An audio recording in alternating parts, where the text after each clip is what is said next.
This is how you find average based on condition. Let's say if you want to find the quantity sold for each of this year, highlight the row like that, go equal average if the first argument is your condition range, which is going to be year, because we're doing with year like this. Highlight the year like that.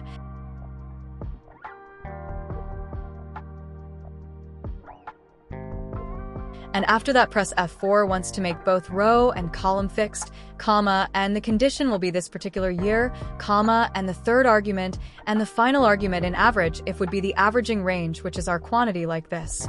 Make sure you press F4 once to make both row and column fixed, close parenthesis, and press Ctrl Enter on your keyboard. And that's how you calculate average for each of these year. Now, if you want to find the quantity sold for each of the produce, again, we're going to use the same formula, going to say equal average if the first argument is your condition range. Since we're dealing with produce, we're going to highlight the produce column like this on our main data set.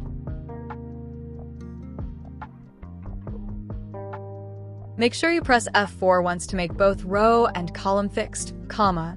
The condition will be cassava here, comma, and the third argument in the average if would be your averaging range, which is our quantity, and then press F4 once to make both row and column fixed, close parenthesis, and hit Enter on your keyboard.